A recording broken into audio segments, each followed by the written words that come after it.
আসসালামু আলাইকুম সবাইকে। আপনার আজকে চরমোনাই পীরের সাথে আপনার বা হুজুরের সাথে আপনার এই জামাত বসছে।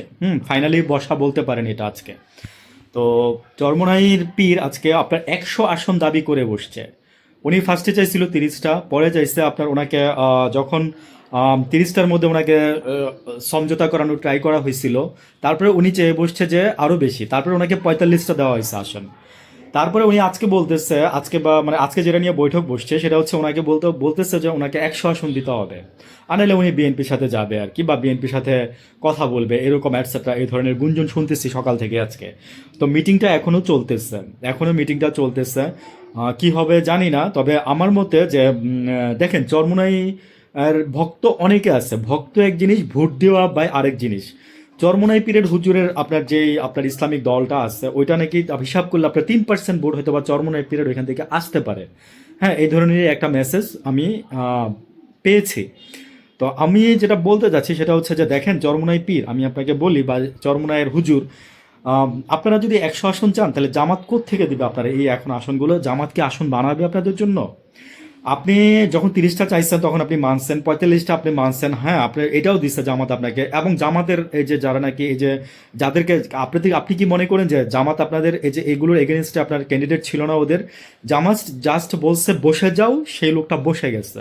কিন্তু দেখেন বিএনপির থেকে কিন্তু 119 জন স্বতন্ত্র প্রার্থী দাঁড়াই গেছে। তো মানে এই যে শিষ্টাচার দেখেন, হ্যাঁ শিষ্টাচার দেখেন, নিয়মাবর্তিতা দেখেন, হ্যাঁ মানে অনার করা দেখেন কাকে বলে, এই দলটার মধ্যে আছে। ফাহুম আব্দুল সালাম বলছিল যে অর্থমন্ত্রী খুঁজে পাওয়া যাবে না, এটা নিয়ে বাংলাদেশে এখন তোল কালাম কাণ্ড মানে দেখলাম মিডিয়াগুলোতে হচ্ছে।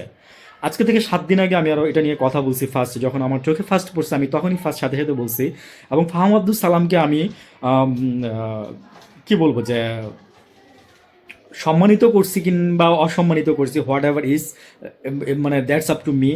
মানে আপনারা দেখে নিন ভিডিওটা ওইখানে। তো আমার বলার রিজনটা হচ্ছে যে ফাহম আব্দুল সালাম সাহেব শুনেন, আমি আপনাকে একটা কথা বলি।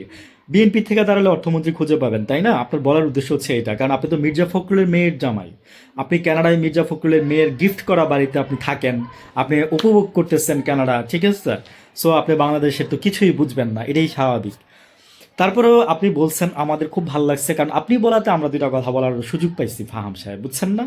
এখন যেটা আপনাকে আমি বলবো সেটা, আপনাদের যে তারেক যে আছে ওনার এগেনস্টে যে দাঁড়াইছে, হ্যাঁ গুলশান থেকে ডাক্তার খালিকুজ্জামান, ওনাকে বিট করেন তো দেখি। মানে অর্থর দিক থেকে, তারপরে অর্থ মন্ত্রণালয়ের দিক থেকে, অর্থ চালানোর দিক, উনি উনি ডাক্তার, তারেক জিয়ার সাথে ফাইট দিচ্ছে, তারেক জিয়ার আসনে কথা বললেন।